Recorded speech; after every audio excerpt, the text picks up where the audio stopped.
ಯಾವಾಗ ನೀವು ಪೊಲಿಟಿಕ್ಸಿಗೆ ಎಂಟ್ರಿ ಆಗಿದ್ದು, ಯಾಕೆ ಆಗ್ಬೇಕು ಅನ್ನಿಸ್ತು? ಅದು ಒಂದು ಆಕಸ್ಮಿಕ ಘಟನೆ ರೀ. 86ರಾಗ ರಾಮಕೃಷ್ಣ ಹೆಗಡೆ ಅವರು ಮುಖ್ಯಮಂತ್ರಿ ಇದ್ರು. ನಮಗೆಲ್ಲ ಇವೆಲ್ಲ ಗ್ರಾಮ ಪಂಚಾಯತಿ ಮೆಂಬರ್ ಆಗದ ಹೆಚ್ಚು ಓಕೆ. ಆ ಮಟ್ಟದಾಗ ಇದ್ದಂತ ನಮ್ಮ ಕುಟುಂಬ ಅನೌನ್ಸ್ ಆದ್ವಲ್ಲ, ಜಿಲ್ಲಾ ಪಂಚಾಯತಿ ಮಂಡಲ್ ಪಂಚಾಯತಿ ಚುನಾವಣೆ, ಅವಾಗ ಮಂಡಲ್ ಇತ್ತು.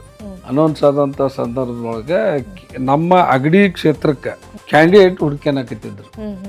ಅವಾಗ ನಾನು ಜನತಾ ಪಕ್ಷದಾಗಿದ್ದೆ. ನಾನೇನು ಹೋಗಿ ಅವ್ರನ್ನ ಯಾರನ್ನೂ ಬೆನ್ನತ್ತಿ ಟಿಕೆಟ್ ಕೇಳಿದ್ದಿಲ್ಲ, ನಾನು ಹೋಗಿದ್ದಿಲ್ಲ.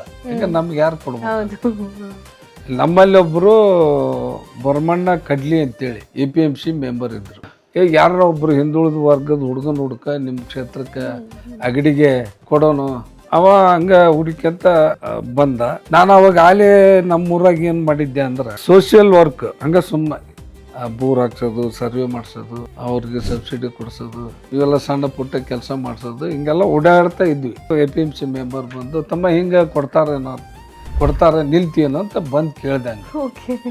ಹೋಗಮರ ನನಗೆ ಅದಕ್ಕೆ ಬೇಕು ಇಂಥ ಇಲೆಕ್ಷನ್, ನಮ್ಗೆ ಇರೋದು ಕುಟುಂಬ, ನಾವು ಇರೋದು ಈಟು, ದೊಡ್ಡದ ಕೈ ಹಾಕೋದಪ್ಪ ನನ್ನ ಕಡೆಯಿಂದ ಆಗೋದಲ್ಲ, ನಾವಲ್ಲೇ ಅಂತಂದು. ಇಲ್ಲ ನಿನಗೆ ಗೊತ್ತಾಗೋದಲ್ಲ, ನೋಡು ಅಂದಾಗ ನಮ್ಮ ತಾಯಾರನ್ನ ಕೇಳಿದ್ವಿ. ನಮ್ಮ ತಾಯಿ ಒಪ್ಪಿಗೆ ಕೊಟ್ಟರು, ನಿಲ್ಲ ಅಂತೇಳಿ. ಆ ಬಳಿಕ ಅವಾಗ ನಿಲ್ತಾನೆ ಅಂತೇಳಿ ಒಪ್ಪಿಗೆ ಕೊಟ್ಟು ಕಳಿಸ್ತೀವಿ. ಅಲ್ಲಿಂದ ಅದು ಹಂಗೆ ನಮ್ಮ ರಾಜಕೀಯ ಸ್ಟಾರ್ಟ್ ಆಯ್ತು.